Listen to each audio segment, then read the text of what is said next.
Secret cell of gold जो RBI के द्वारा वर्ष 1990-91 के दौर में की गई थी, जब भारत के पास में बहुत ज्यादा डेट हो गया था, क्या हम उस डेट से बाहर निकलते हुए अपना उस गिरवी रखे सोने को वापस ले आए हैं क्या? यही जानने के लिए आज का सेशन देख लीजिए, क्योंकि वर्ष 1991 में एक सुर्खी जिसने सभी भारतवासियों को शर्म से झुका दिया था, उसका इतिहास आज के सेशन में जिक्र जरूर करेंगे।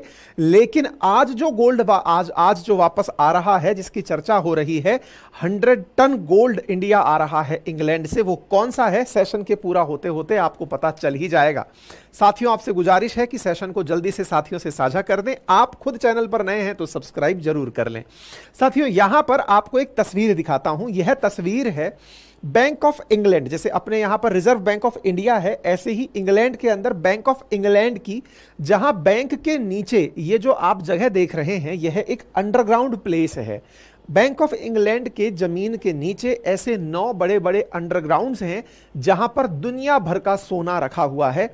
उनमें से उस सोने को देखने के लिए केवल ब्रिटेन के राजा अथवा रानी को ही इजाजत होती है। जो ब्रिटेन को लीड कर रहा होता है, प्रथम नागरिक होता है, वही उस गोल्ड को देख सकता है। ऐसा ही एक दृश्य आपके सामने है, जिस गोल्ड को देखते हुए खुद महारानी दिखाई दे रही हैं, जो अब स्वर्गीय हो गई हैं। आज के सेशन में विस्तार से चर्चा है, क्योंकि हेडलाइन है कि आरबीआई अपना 100 टन सोना रिजर्व यूके की वॉल्ट्स से लेकर वापस आ रहा है। तो यहां पर आप खबर देख रहे हैं, आरबीआई ब्रिंग बैक ला चुका है, bring back 100 ton of gold reserve from UK. ये सुर्खी हर जगह आज के समय पर छाई हुई है। तो आपसे गुजारिश है कि इस सुर्खी को विस्तार से समझने के लिए कमर की पेटियां कस लीजिए, क्योंकि कहानी बड़ी रोचक होने वाली है।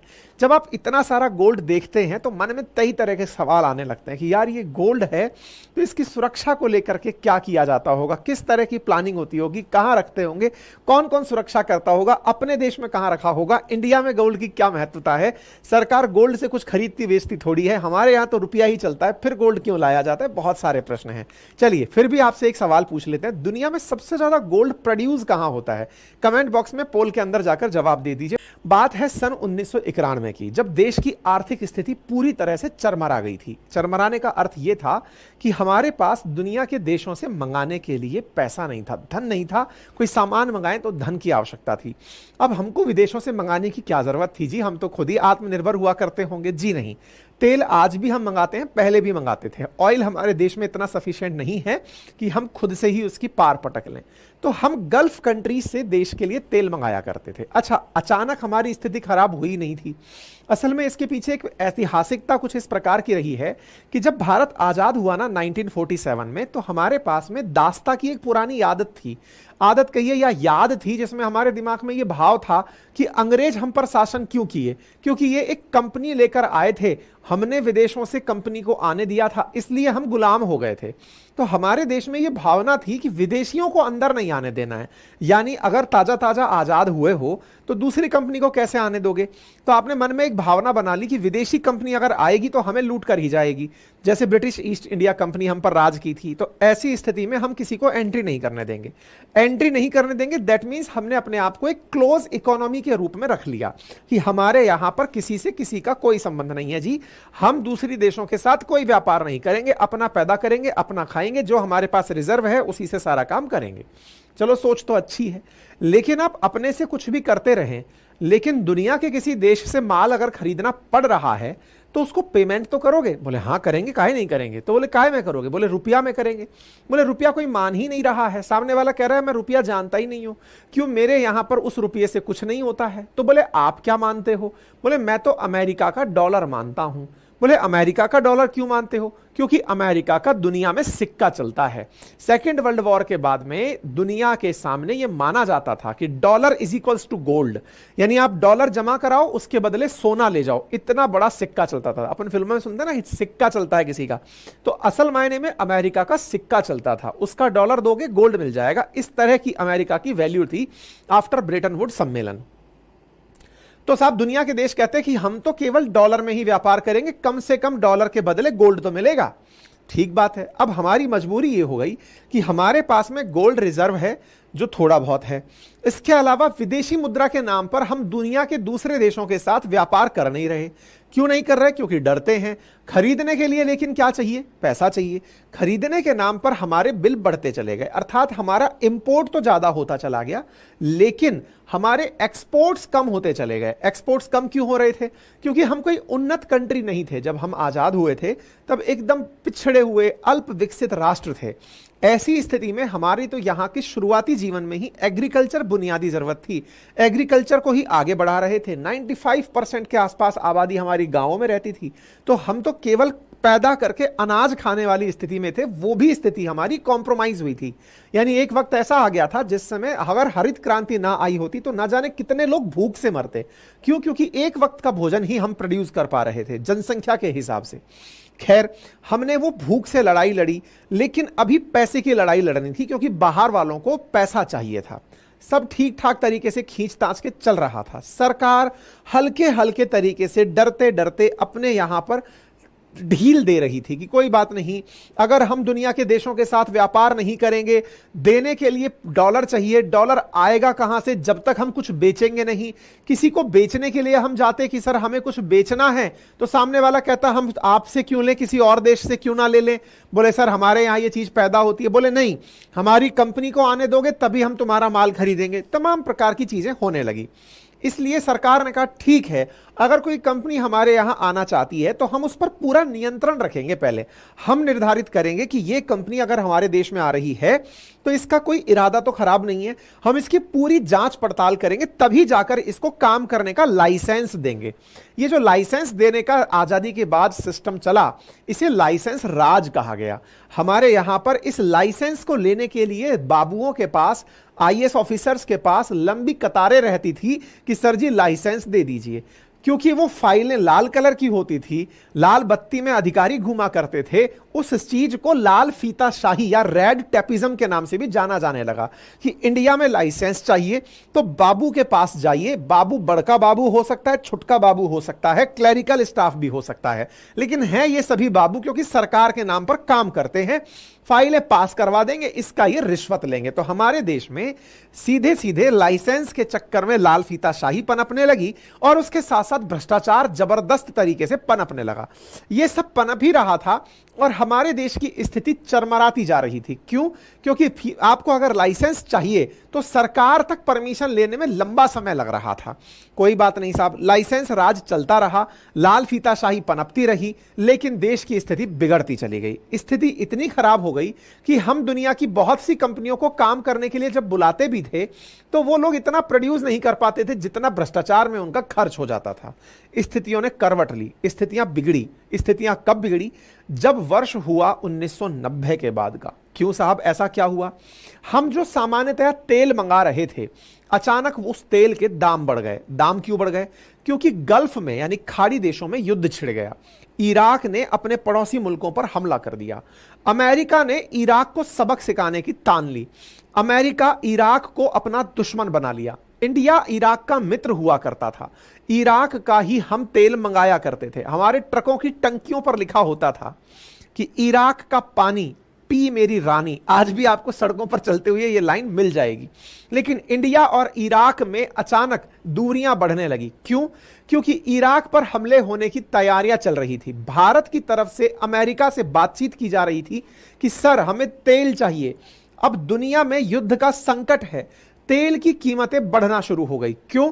क्योंकि युद्ध हुआ तो फिर तेल लेने उस खाड़ी में जाएगा कौन? तेल नहीं मिलेगा तो दुनिया के बहुत से देश वैसे ही फेल मार जाएंगे। पहले ही हमारे पास डॉलर नहीं है, उसके अलावा अब हमें महंगा भी तेल मिलेगा। महंगा तेल मिलेगा तो ना तो डॉलर है और रहा सहा तेल और महंगा हो गया तो हम डॉलर कहां से चुकाएंगे? हमारे पास पेमेंट का संकट उत्पन्न हो गया। हम अमेरिका के पास गए, अमेरिका से कहा कि सर जी अगर संभव हो तो हमें कुछ डॉलर्स दे दीजिए। अमेरिका हमेशा मौका परस्त रहा। उसने कहा ठीक है, डॉलर चाहिए मैं दे दूंगा, लेकिन पता चला है कि आप और इराक दोस्त हैं। बोले जी हां, तो आपकी दोस्ती का टेस्ट करना चाहते हैं। बोले बताइए। बोले हम अपने फाइटर जेट्स को आपकी धरती पर उतारेंगे इराक पर हमला करने के लिए, ताकि हमारे फाइटर जेट्स इतना दूर से ट्रेवल करके तो आएंगे नहीं, लेकिन आपकी धरती से उतर करके हम वहां पर हमला करने जा सकेंगे। अमेरिका ने बहुत बार हमारे साथ ऐसी ही तैयारियां चेक की हैं, उसके बदले उसने हमें डॉलर्स ऑफर किए। ये टैक्टिक भी कुछ ही दिन काम आई, हमें अभी भी पैसे की जरूरत थी। पैसे के नाम पर दुनिया में दो बड़ी बैंक हुआ करती थी, एक का नाम था आईएमएफ और एक का नाम था वर्ल्ड बैंक। आईएमएफ और वर्ल्ड बैंक, ये दोनों बैंक दुनिया में कर्जा देती हैं, लेकिन इन पर भी अमेरिका का ही प्रभुत्व है। जब कोई देश पेमेंट क्राइसिस से गुजर रहा होता है, यानी कि बैलेंस ऑफ पेमेंट अर्थात इंपोर्ट ज्यादा एक्सपोर्ट कम के दौर से गुजर रहा होता है, जो अभी पाकिस्तान के हालात हैं, तो फिर आईएमएफ निकलकर बाहर आता है। आईएमएफ कहता है कि अगर आपको डॉलर्स चाहिए मैं दूंगा, लेकिन मेरे कहे अनुसार आपको कुछ सुधार करने होंगे। तो बोले सुधार क्या चाहते हो? बोले हमारी जो कंपनियां हैं इन्हें अपने देश में आने की परमिशन दो। जो अभी पाकिस्तान में फिलहाल हो रहा है, हम 1991 में वो सब देख चुके हैं। अर्थात अपने देश में हमारी कंपनियों को आने की इजाजत दो। जो आज पाकिस्तान क्या कर रहा है, अपनी कंपनियों को किस प्रकार से बेचता चला जा रहा है, कर दो, बेच दो इनको। क्यों? क्योंकि खरीदने वाले विदेशी होंगे, क्योंकि अल्टीमेटली क्या चाहिए? डॉलर चाहिए। अमेरिका ने हमसे एकदम दृढ़ता से कहा डॉलर दोगे काम चल जाएगा, डॉलर लोगे तो आपको हमारे लिए ये नियम खोलने पड़ेंगे। आईएमएफ के नाम पर उसने हमारे साथ मांडोली करना शुरू किया।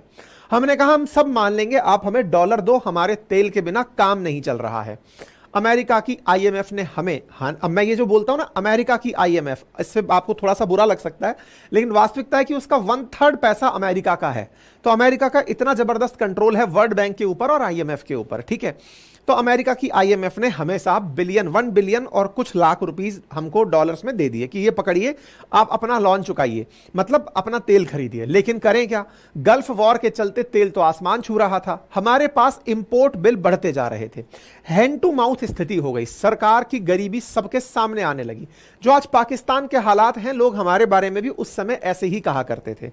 अब हमारे ऊपर दबाव था कि आईएमएफ का कहा हुआ मान लें, जो शहबाज शरीफ ने अभी माना है। उस समय हमारे ऊपर भी इस बात का दबाव आया। जब दबाव आया तो हमने चुपके से कि यार अपने नियमों को चेंज करेंगे, इस बारे में दुनिया से कैसे कहें कि अब तक तो हम ये कहते आ रहे थे कि हम अपने देश में दूसरी कंपनियों को आने नहीं देंगे, अदरवाइज हम गुलाम हो जाएंगे, लेकिन अगर हम खोलते नहीं हैं तो पैसे का संकट है। कोई बात नहीं, इस बीच में गोल्ड का रास्ता निकला। बोले एक काम करो, आरबीआई के पास कुछ गोल्ड रखा हुआ है, आरबीआई ने अपनी तिजोरी में गोल्ड रखा है। जैसे आपने कभी देखा हो अपने घरों में भी, जब घर की आर्थिक स्थिति चरमराने लगती है तो मां अपने सोने को गिरवी रखकर घर का काम चलाने के लिए सबसे पहले देती है कि लीजिए, इससे अगर घर चला सकते हो तो चला लो। आरबीआई ने कुछ ऐसा ही किया कि अगर देश के लिए इतना ही बड़ा संकट आ गया है तो लीजिए, मेरा ये गोल्ड ले लीजिए और इसे जाकर किसी दूसरे देश में गिरवी रख दीजिए और इसके बदले पैसा ले लीजिए। भारत में गोल्ड आन बान शान है। अगर कोई महिला अपना गोल्ड गिरवी रखती है तो समझिए कि देश में, मतलब घर एकदम सैडन स्थिति में चला जाता है।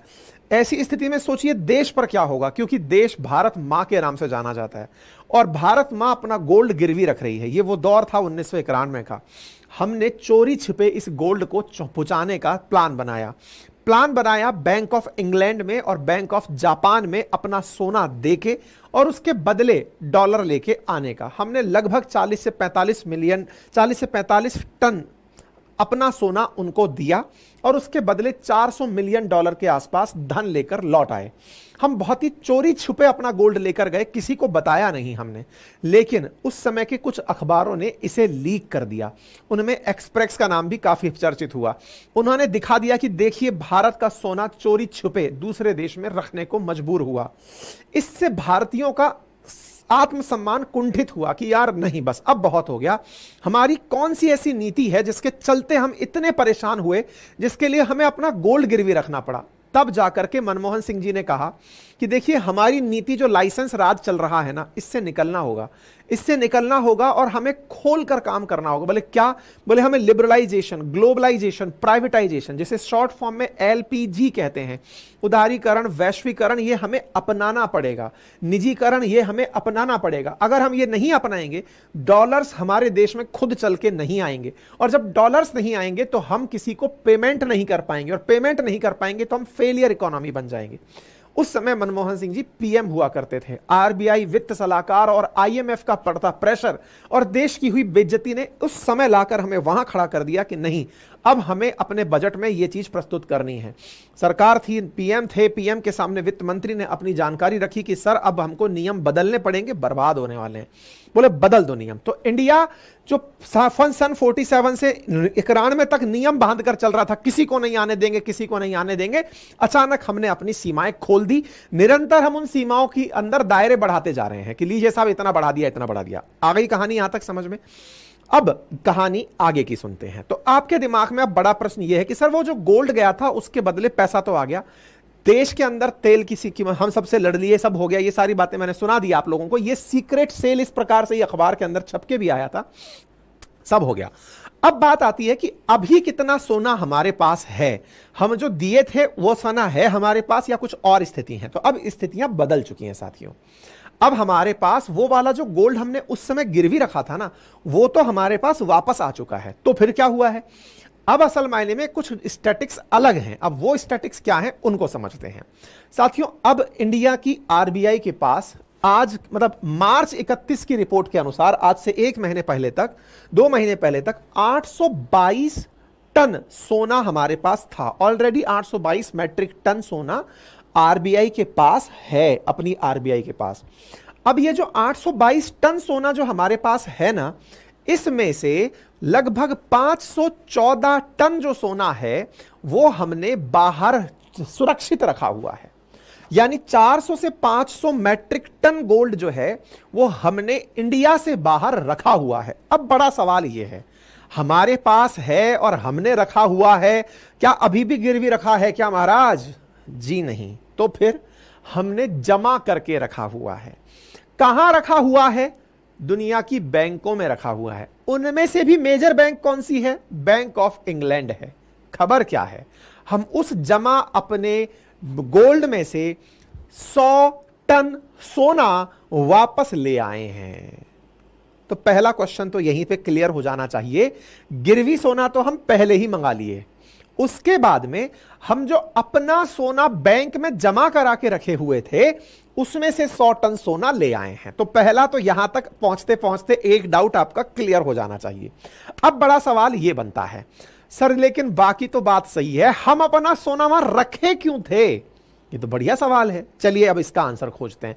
अल्टीमेटली इंडिया अपना गोल्ड वहां पर रखा क्यों है? मैं आपको फिर से याद दिला दूं, तमाम प्रकार के अपडेट्स जो भी हम सेशन करने वाले होते हैं या देश में जो भी न्यूज में चल रहे होते हैं, उन्हें हम अपने ट्विटर हैंडल, जिसे आप एक्स हैंडल भी कहते हैं, उस पर निरंतर अपडेट करते रहते हैं। इस पर भी मैंने अपडेट किया था। अगर आप अपडेटेड रहना चाहते हैं किसी भी न्यूज की कंटिन्यूटी में तो आप मुझे यहां पर फॉलो कर सकते हैं। अच्छा, तो अब बड़ा सवाल यह है कि यह वाला जो सोना आज हम चर्चा कर रहे हैं, यह असल में हम लोग क्यों चर्चा कर रहे हैं और ये वहां क्यों रखा था? बड़ा सवाल अब ये है। चलिए इसका जवाब खोजते हैं। देखिए क्या है ना जी, कि आज इंडिया को कभी भी बैलेंस ऑफ पेमेंट का क्राइसिस हो तो कोई ऐसा न्यूट्रल आदमी चाहिए जिसके साथ हम सोने की लेन देन कर सकें। पहला तो पॉइंट यहां समझने की आवश्यकता है। दूसरा पॉइंट क्या समझने की आवश्यकता है कि आपके पास 822 टन सोना है। भारत का फॉरेन रिजर्व फॉरेक्स इसी सोने से जज किया जाता है, सोने से जज किया जाता है। साथ ही साथ में जो आईएमएफ के अंदर जो हमारा मुद्रा भंडार है ना, उसके हिसाब से भी, जिसको हम एसडीआर कहते हैं, स्पेशल ड्राइंग राइट्स, जिसमें 5 देशों की करेंसीज को काउंट किया जाता है कि आपके पास डॉलर कितना है, पाउंड कितना है, यूरो कितना है, युआन कितना है और जापानी येन कितना है। इन 5 देशों की करेंसी, जिसे एसडीआर कहते हैं, स्पेशल ड्राइंग राइट्स, ये धन कितना है और गोल्ड कितना है, इस आधार पर जज किया जाता है कि फॉरेक्स कितना है। ठीक है, अब इस फॉरेक्स में से रुपया रोकड़ा तो हम अपने देश में रख लेते हैं, उसे कौन चोरी करेगा? कोई समझेगा ही नहीं, कोई सब्जी वाला लेगा ही नहीं। लेकिन गोल्ड तो कोई भी ले सकता है। तो सुरक्षा के लिहाज से हम अपना गोल्ड दूसरे देश में सुरक्षित रखते हैं। सर ये तो बड़ी बेइज्जती की बात है। ये तो बड़ी बेइज्जती की बात है कि सुरक्षा के लिए हम अपना सोना किसी दूसरे देश में रखते हैं। हाँ, तो बेइज्जती की बात है, उसी को तो दूर किया जा रहा है। क्या हमें अपने देश पर विश्वास नहीं है क्या? अरे यार, तो बिल्कुल बहुत सही बात है, बिल्कुल होना चाहिए। काय नहीं होना चाहिए? तो यही तो सवाल है कि इतने दिन से वहां काय रखे थे। अर्थात हमारा अपना सोना जो दुनिया में हमने इसलिए सुरक्षित रखा हुआ है कि हमें डर है कि हमारे पास रह गया तो चोरी ना हो जाए। अब चोरी कौन चोरी करेगा यार? इतना बड़ा गोल्ड, सरकार के पास सब कुछ सुरक्षा होती है। बहुत सही साथियों, जब देश में अस्थिरता का माहौल हो, देश के अंदर हर साल कोई प्रधानमंत्री चेंज हो रहा हो, राजनीतिक उठापटक हो, सैन्य तख्ता पलट का डर हो, ऐसी स्थिति में सरकारें अपने देश का सोना अपने से उठाकर दूसरे देश में पहले ही रख देते हैं कि भाई पता नहीं उस समय कौन सन की प्रधानमंत्री बने, कौन राष्ट्राध्यक्ष जो है सेना अध्यक्ष बनकर बैठे, पता नहीं। ऐसी स्थिति में वो क्या करे, क्या पता किसी आतंकी का शासन हो, पता चले कि वो सारा गोल्ड निकाल करके और अपने काम में ले ले। तो बोले भाई इससे अच्छा है दूसरे देश में रख दो ताकि दुनिया को पता तो चले कि सोना चला गया। आई बात समझ में? इसलिए दुनिया के अंदर जो भी अल्प विकसित या विकासशील देश हैं वो डर के मारे अपना सोना दूसरे देश में सुरक्षित रख देते हैं। इंग्लैंड जिसने दुनिया पर इतना राज किया है उसका वो राज आज भी हमारे ऊपर साइकोलॉजिकल तो करता ही है। उसकी बैंक जो हमको सोने की चिड़िया से मरी चिड़िया बना के चला गया था, उसी के पास जाकर हमने अपना सोना सुरक्षित रख दिया कि नहीं साहब इतना सोना पचाने की आप में टेंडेंसी रही है तो आप ये भी पचा ही लोगे। हम अपना सोना जाकर वहां की वॉल्ट में रख दिए। तो अब समझो, बैंक ऑफ इंग्लैंड के अंदर 9 बहुत बड़े बड़े अंडरग्राउंड्स में गोल्ड रखा गया है। दुनिया भर के देशों ने अपना गोल्ड उसमें रखा हुआ है कि लीजिए साहब हमारा गोल्ड सुरक्षित रखिए। अब होता यह है कि कोई भी देश वहां से गोल्ड निकालता नहीं है तो क्या करता है, जैसे मान लो कभी आपको लग रहा है कि डॉलर की कमी पड़ रही है, हमारे पास धन नहीं है, तो अकाउंट में मैनेज किया हुआ है। क्या मैनेज किया हुआ है कि मान लीजिए ए देश के पास डॉलर कम पड़ रहे हैं और उसके पास गोल्ड है, बी देश से उसे डॉलर चाहिए, तो अकाउंट में ही ट्रांसफर हो जाता है वही से ही। अब आपके नाम का गोल्ड दूसरे के नाम पर चढ़ाना है कि हाँ भाई ए नाम का गोल्ड बी नाम पर चढ़ा दो, इसके डॉलर इसके नाम चढ़ा दो, यानी कि माल रख करके एक्सचेंज ऑफ करेंसीज कर ली जाती हैं। एक तरह से समझिए कि वो मंडी बन करके बैठा हुआ है। जैसे आप अनाज मंडी कभी जाएंगे तो वहां पर जो अनाज के ढेर लगे हुए हैं वो बिकते कैसे रहते हैं कि हाँ साहब ये अनाज की ढेरी मेरी हो गई, बोले कितने की, बोले ये इतने की हो गई। अब उसके बाद में कोई दूसरा आया, भाई इतनी तो लग चुकी इस पे, और कोई है, बोले हाँ अब ये मेरी होगी। वो वही रखा है, भाव उसका उल्टा नीचा चल रहा है। उम्मीद है कि ये थोड़ा बहुत क्लैरिटी आई होगी। तो बोले सर अब लेकिन हमको ये चीज लग रही है हमारे देश में तो बड़ी स्थिरता है, स्थिरता है तो गोल्ड तो हमारे देश में आना चाहिए। बिल्कुल आना चाहिए, लेकिन अगर आ गया तो रखा कहां जाएगा, ये तो बड़ा सवाल है। क्या हमारे देश में बिल्कुल भी गोल्ड नहीं रखा हुआ है क्या? हमने बिल्कुल रखा हुआ है। कहां रखा हुआ है? Reserve bank of India Mumbai headquarter, वहां पर मिंटो रोड पर हमारा गोल्ड रखा हुआ है। साथ ही साथ हम नागपुर में भी अपना गोल्ड रखते हैं। ये जो गोल्ड आएगा इसे भी कुछ इसी प्रकार से सुरक्षित रखा जाएगा। उम्मीद है अब आपको यह डाउट भी क्लियर हो गया होगा। हम बाहर क्यों रखते हैं, अब यहां आएगा तो कहां रखा जाएगा, क्लियर हो गया। अब बड़ा सवाल ये, हमारे पास कितना गोल्ड है, दुनिया के देशों के पास कितना गोल्ड है, जरा इस पर प्रकाश डालिए। चलिए तो इसके बारे में जानते हैं साथियों। अब हमारे पास में गोल्ड है इस समय 822 टन। पिछले 10 सालों में हमारे पास में बहुत ज्यादा, मतलब पिछले 5 सालों के अंदर जो गोल्ड है वो लगभग 200 टन गोल्ड हमने परचेज किया। 203.9 टन सोने के भंडार पिछले 5 सालों में बड़े हैं। इंडिया ने खूब सारा गोल्ड खरीद के रख लिया क्योंकि दुनिया में सोना ही चलता है, तो हमने खरीद के रख लिया कि भाई रखो ताकि भविष्य में कभी काम आएगा। इस तरह से गोल्ड खरीद के रख लिया। अब गोल्ड पिछले 5 सालों में खरीद तो खूब सारा लिया, लेकिन रखा हुआ बाहर की बैंकों में है, तो उसे वहां से यहां भी तो लेके आओ।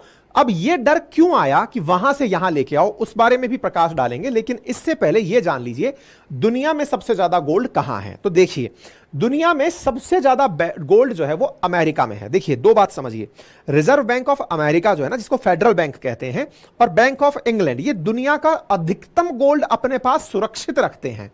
फेडरल बैंक ऑफ अमेरिका, जिसमें अमेरिका का अपना गोल्ड भी है, वो 8100 टन, 133 टन, लगभग इंडिया से 10 टाइम्स ज्यादा गोल्ड रख करके अमेरिका बैठा हुआ है। अब आपको देख करके ये लगेगा यार ये तो गोल्ड इनके पास इतना ज्यादा है, अच्छा इसीलिए ये लोग पैसे वाले हैं क्या? हाँ शायद आप ये समझ सकते हैं। फिर इसके बाद जर्मनी, इटली, फ्रांस, रूस, चीन, इस प्रकार से गोल्ड होता है। एक बात बताइए सर, इतना ज्यादा गोल्ड ये लोग रख के बैठे, हम तो इसी में ही डिप्रेशन में चले गए। फिर इंडिया काहे की 5वीं बड़ी इकोनॉमी, फिर तीसरी बड़ी इकोनॉमी बनने का सपना, इतना गोल्ड तो ये लोग रखकर बैठे हैं। चलिए यहीं पर आपका एक भ्रम दूर कर देते हैं। इनके पास ये जो गोल्ड रखा है ये इनके बैंकों में रखा है।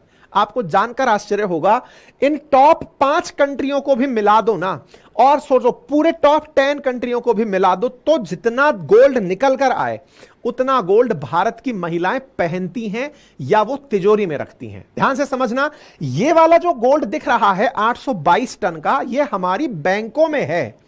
लेकिन जो हमारे घरों का सोना है, जिसे हम अपना नहीं मानते, जो हेरिटेज टैक्स के रूप में आगे नहीं देना है, अपने पास ही रखना है, वो गोल्ड 21,000 से लेके 22,000 टन अनुमानित है। जोड़ लीजिए इन आंकड़ों को, आंकड़े गड़बड़ा जाएंगे। दुनिया के 10 देश एक तरफ, भारत की महिलाएं एक तरफ। इंडिया की परचेजिंग पावर पैरिटी के आधार पर दुनिया का तीसरा बड़ा इकोनॉमी पहले से ही है भारत। हमारे पास खरीदने की क्षमता बहुत है।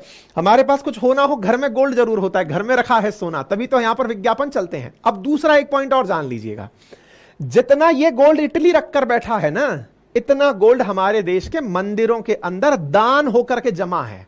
यानी महिलाओं का गोल्ड रख लीजिए, उसके बाद मंदिरों में जो जमा है वो भारत सरकार के पास जो कुल गोल्ड है उसका 3 गुना गोल्ड हमारे मंदिरों में है। तो बिंदास रहिए, घबराइए नहीं, सरकारी गोल्ड की बात हो रही है। आगे बढ़ते हैं, चलें, ठीक है, यहां तक समझ में आ गया।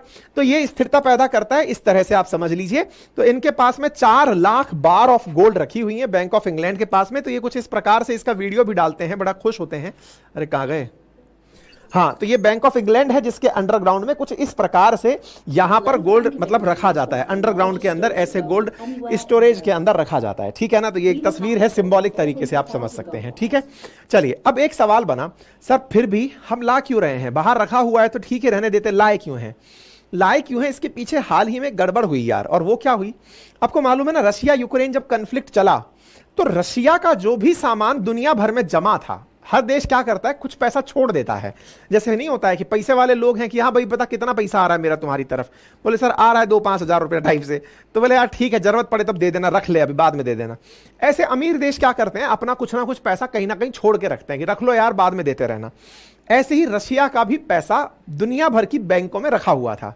रशिया यूक्रेन कन्फ्लिक्ट शुरू हुआ तो पुतिन को जो सबसे बड़ा झटका दिया ना इन देशों ने, वो क्या था, वो लोग इनके सामान को जो बैंकों में जमा था उसको फ्रोज करके बैठ गए, फ्रीज कर दिए साहब।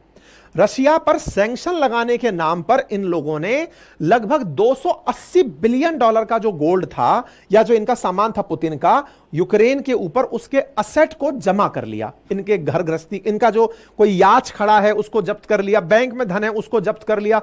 दुनिया भर में एकदम अचानक रूप से गबन लिया कि यार इसको गबन कर लो क्योंकि रशिया का पैसा है, सैंक्शन लगाओ, हमने कहा था युद्ध मत कर, नहीं माना तो दमन लो। सोच के देखो, इंडिया इतना सारा गोल्ड रखकर बैठा है, कल को इंडिया इनके खिलाफ कोई नाफरमानी कर दे और ये लोग सैंक्शन खेलना शुरू कर दें, फिर क्या होगा? हमारा इतना सादा महीना का पैसा जो रखा है वो सब चला जाएगा। और देखो इनकी नादानी, देखो ये लोग कितने चालाक लोग हैं कि ये रशिया का पैसा जमा कर लिए और उस पैसे को यूक्रेन को दे रहे हैं कि लीजिए भाई, यूक्रेन से कहो यूक्रेन वालों तुम अपना देश दोबारा से तैयार करो, हम रशियन पैसा तुमको देंगे। कल को इंडिया किसी पर चढ़ाई कर दे, मान लो पीओके को ले ले वापस, उसके लिए लड़ाई दड़ाई शुरू हो जाए और ये लोग कहें कि पाकिस्तान से तुम तो वैसे ही मरे जा रहे हो, ये पकड़ो इंडिया का गोल्ड तुम रखो।